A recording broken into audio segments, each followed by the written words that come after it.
அன்பார்ந்த ஞானவழி YouTube channel நேயர்கள் அனைவருக்கும் வணக்கம். இந்த பதிவில் மேச ராசியில் அமர்ந்திருக்கக்கூடிய பரணி நட்சத்திர அன்பர்களுக்கு குரு வக்கர பயிற்சி, சனி வக்கர நிவர்த்தி பலன்கள் காணலாம்.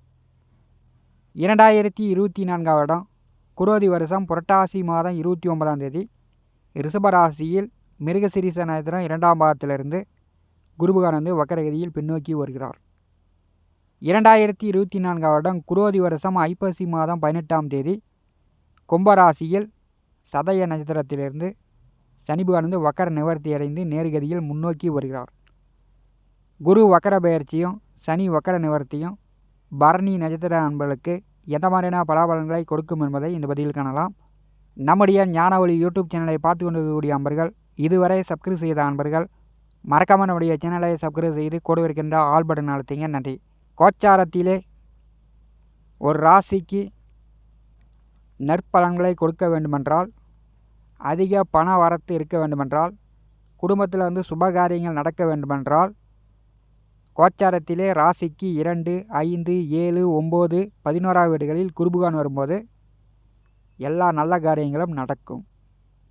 அதே மாதிரி கோச்சாரத்தில் ராசிக்கு 3, 6, 11ஆம் வீடுகளில் சனி பகவான் வரும்போது அந்த ராசிக்காரர்கள் தன்னுடைய சுய உழைப்பால், சுய முயற்சியால், சுய சம்பாத்தியத்தின் மூலம் வீடு, நிலபுல சொத்து சேர்க்கை உண்டு. இதெல்லாம் உங்களுடைய சுய ஜாதகத்தில் நல்ல திசாபுத்திகள் நடக்கும்போது நீங்கள் ஒரு படியிலிருந்து 2 படி 3 படி முன்னேற்றம் அடையலாம். மேச ராசியில் பரணி நட்சத்திரம் 2வது நட்சத்திரமாக முழு 4 பாதங்களும் சுக்கிர பகவானுடைய முதல் நட்சத்திரம் அமர்ந்திருக்கிறது. சுக்கிரனுக்கு எதிர் கிரகம் குரு. குரு பகவான் மேசராசிக்கு விரய பாக்கியாதிபதி. 2024 வருடம் குரோதி வருஷம் சித்திரை மாதம் 18ஆம் தேதி ஜென்ம ராசியிலிருந்து 2ஆம் வீட்டிற்கு குரு பகவான் பெயர்ச்சியானார். விரையாதிபதி 2ஆம் வீட்டில் வந்திருக்கும் போது இந்த ஆண்டு இறுதி வரைய மேசராசிக்கு வரவை விட செலவுகள் தான் கூடுதலாக இருக்கும். அது குடும்பத்தில் திருமண காரியங்கள், வீடு கட்டுறது, படிப்பு செலவு, இப்படி குடும்பத்தில் சுபகாரிய செலவுகள் கூடுதலாக வரும். அதான் இந்த மேசராசினுடைய இந்த ஆண்டுடைய கந்தாய பலன். பரணி நட்சத்திரநாதனுடைய எதிர் கிரகமான குருபகவான் வக்கரகதியில் பின்னோக்கி வரும்போது உங்களுக்கு தனஸ்தானமாக 2ஆம் வீட்டில் இருக்கும்போது, விரயஸ்தானாதிபதி வக்கரகதியில் பின்னோக்கி வரும்போது பரணி நட்சத்திர அன்பர்களுக்கு பயண அலைச்சல்கள் குறையும். பணச்செலவுகள், வீண் விரய செலவுகள் குறையும். அவர் வக்கரம் இல்லாத காலத்தில் உங்களுக்கு நற்பலன்கள் கொடுத்து இருந்தார் என்றால், வக்கரகதியில் நீங்கள் அவசரப்பட்டீங்கன்னா உங்கள் பெயர் கெடும். சொன்ன சொல்லு கொடுத்த வாக்கை காப்பாற்ற முடியாது. குடும்பத்தில் குழப்பங்கள் நிலவும். பரணி நட்சத்திர அன்பர்கள் புரட்டாசி மாதம் 29ஆம் தேதி பிறகு யாருக்கும் வாக்கு கொடுக்காதீங்க. யாரையும் எதிர்ப்பா, பகையா, போட்டியாக நினைக்காதீங்க. ஏன்னா 2ஆம் வீட்டையும் ஜென்ம ராசியும் குருபகவான் இயக்குவது போல். ஜென்ம ராசியிலே குருபகவான் இருக்கும்போது நண்பர்களிடம், உறவினர்களிடம் பகை, விரோதம், பண விரயம், இப்படிலாம் ஏகப்பட்ட தொந்தரவுகள் அனுபவித்திருந்தீர்கள். அந்த தொந்தரவுகள் மீண்டும் வருவது போல் இருக்கும். வக்கரகதியில் 2ஆம் வீட்டிலே குரு அமர்ந்து அவருடைய 5ஆம் பார்வை சத்துருஸ்தானத்தின் மேல் விழுகிறது. வேலை சராசரியாக போகும். வருமானமும் சராசரியாக இருக்கும். உயர் பதவி, கூடுதல் சம்பளம், ப்ரமோஷன், இடம் மாற்றிக்கலான் இருக்கிறேன் அப்படின்னா அது கொஞ்சம் நீங்கள் விட்டு பிடிக்க வேண்டும். எடுத்தோடனே நினச்ச மாதிரி நடப்பதற்கான வாய்ப்புகள் குறைவு. வக்கர குருபகவானுடைய 5ஆம் பார்வை 6ஆம் வீட்டின் மேல் விழும்போது கடன் காட்சி தொந்தரவு இருந்துச்சுன்னா இன்னொரு 5 மாதம் கழித்து கொடுக்குறேன் அப்படின்னு கடன்காரர்களிடம் நீங்கள் சொல்லிடுங்க. யாரையும் எதிர்ப்பாக, போட்டியாக நினைக்காதீங்க. பகை, விரோதங்கள் வரத்துக்கு வாய்ப்பு உண்டு. சர்வீஸ் ஸ்தானம் ஓரளவு நன்றாக இருக்கிறது. புதிய வேலைக்கு வாய்ப்பு உண்டு. வேலை தேடினாலும் வேலை கிடைக்கும். வருமானம் குறைவில்லாத வரும். ஏன்னா தனக்காரகன் 2ஆம் வீட்டில் அமரும்போது தன பிராப்தம் உண்டு. வக்கர குருபகனுடைய 7ஆம் பார்வை 8ஆம் வீட்டின் மேல் விழுகிறது.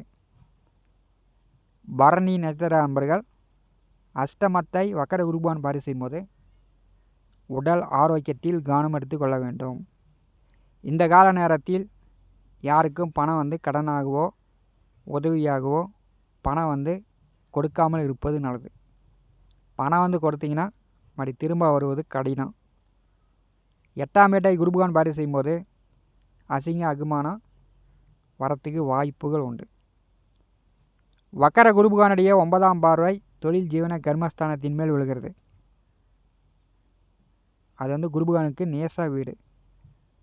10ஆம் வீட்டை குருபகவான் பார்வை செய்யும்போது தொழில் செய்து கொண்டிருப்பவர்கள் ஓரளவு சமாளித்து கொள்ளலாம். பெரிய முதலாளிகளுக்கு ஒரு தொந்தரவும் இல்லை. ஆனால் தொழிலாளர்களிடம் சரியாக போனஸ் கொடுப்பது, சரியாக சம்பளம் கொடுப்பது, அவர்களிடம் நீங்கள் முறைச்சிக்கிட்டு நின்னீங்கன்னா தொழில் ஸ்தாபனத்தில் சில பிரச்சனைகள் வர வாய்ப்புண்டு. தொழிற்ஸ்தானத்தை வக்கர குருபகவான் பார்வை செய்யும்போது பரணி நட்சத்திர அன்பர்கள் தொழில் வேலையில் கவனமாக இருக்கணும். குரோதி வருஷம் ஐப்பசி மாதம் 18ஆம் தேதி கும்பராசியில் சனி பகவான் வக்கர நிவர்த்தி அடைந்து நேர்கதியில் முன்னோக்கி வருகிறார். மேச ராசிக்கு சனி பகவான் பாதகாதிபதி. அவரே தொழில் ஜீவன கர்மஸ்தானாதிபதி. உபஜெயஸ்தானத்திலே வெற்றி ஸ்தானத்திலே சனி பகவான் அமர்ந்திருப்பது மிக மிக சிறப்பு. அவர் வக்கர நிவர்த்தி அடைந்து முன்னோக்கி வருவது சிறப்பு. உங்களுடைய ஆசைகள், சிறிய ஆசை, பேராசை, அபிலாசைகள் நிறைவேறக்கூடிய வாய்ப்பு உண்டு.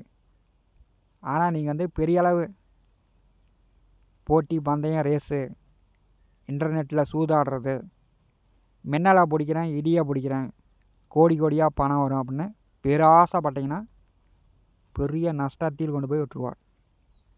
அப்புறம் வேலையும் இல்லை, தொழிலும் இல்லை, வருமானம் இல்லை, வீட்லேயே இருக்கிறேன், ஒன்றுமே முடியல அப்படின்னு கதறக்கூடிய நிலையை ஏற்படுத்தி விடும். மேச ராசிக்கு பாதகாதிபதி ஆட்சி நிலையில் இருக்கும்போது பாதகங்கள் இல்லாமல் பரணி நட்சத்திர அன்பர்கள் பார்த்து கொள்வது நல்லது. கெட்ட பழக்க வழக்கம், தகாத உறவு இதையெல்லாம் தவிர்க்க வேண்டும். இளைய தாரம் 2ஆம் தார வரன் பார்த்து கொண்டிருப்பவர்களுக்கு வரன் அமையும். 2ஆம் தார திருமணம் நடக்கக்கூடிய வாய்ப்புகள் உண்டு. ரியல் எஸ்டேட் தொழில் செய்யக்கூடியவர்கள், கமிஷன் வாங்கிட்டு அப்படி கைமாற்றி விடக்கூடியவர்கள், தரகர்கள், புரோக்கர்கள் அவர்களுக்கெல்லாம் சனீஸ்வரன் 11ஆம் வீட்டில் அமர்ந்திருக்கும் போது லாபங்களை கொடுப்பார். பூமி, மனை, நிலம், விவசாயம், மண் சார்ந்த தொழில் வேலை செய்து கொண்டிருப்பவர்களுக்கு 11ஆம் வீட்டில் அமர்ந்திருக்கக்கூடிய சனீஸ்வரன் உங்களுடைய உழைப்புக்கு மீறிய தன லாபங்களை கொடுப்பார். லாபமும் வரும், அதே வழியில் நீங்கள் பேராசைப்பட்டீங்கன்னா நஷ்டமும் வரும். பரணி நட்சத்திர அன்பர்கள் எதற்கும் அவசரப்படாதீங்க. அவசரப்பட்டால் உங்கள் பேரு கெடும். சொன்ன சொல்லு கொடுத்த வாக்கை காப்பாற்ற முடியாது. அது குடும்பத்தில் சிக்கல் பிரச்சனை வந்துடும். பரணி நட்சத்திர அன்பர்கள் அவசரப்படாமல் பொறுமையாக கடைப்பிடிங்க. பரணி நட்சத்திர அன்பர்களுக்கு 12ஆவது வீட்டிலே அயன சயன போக வரிய மோட்சஸ்தானத்திலே சனி நட்சத்திரத்தில் ராகுவும், ராகு நட்சத்திரத்தில் சனியும் நட்சத்திர பரிவர்த்தனை யோகத்தில் இருக்கிறார்கள். தேவையில்லாத இரவு நேர பயணங்களை தவிர்ப்பது நல்லது. இரவு டூட்டி, இரவு ஷிஃப்ட்டு வேலை பார்க்கக்கூடியவர்களுக்கு உபஜெயஸ்தானத்திலே சனி நட்சத்திரத்தில் ராகுவும், ராகு நட்சத்திரத்தில் சனியும் நட்சத்திர பரிவர்த்தனை யோகத்தில் இருக்கும்போது இரவு வேலை செய்யக்கூடியவர்கள், இரவு டூட்டியில் இருக்கக்கூடியவர்களுக்கு நல்ல ஆதாயங்கள் உண்டு. இந்த காணொலியை பற்றி உங்களுடைய மன கருத்துக்களை நம்முடைய கமெண்ட் பாக்ஸில் பதிவு செய்யுங்கள். நம்முடைய ஞான ஒளி யூடியூப் சேனலை பார்த்து கொண்டிருக்கக்கூடிய அன்பர்கள், இதுவரை சப்ஸ்கிரைப் செய்த அன்பர்கள் மறக்காமல் நம்முடைய சேனலை சப்ஸ்கிரைப் செய்து கொடு இருக்கின்ற ஆல் பட்டன் அழுத்திங்க. தினந்தோறும் நம்முடைய சேனலில் ஜோதிட பலன்கள் பதிவிடப்படும். உடனுக்குடன் பார்த்து பயன்பெறுங்கள். நன்றி, வணக்கம்.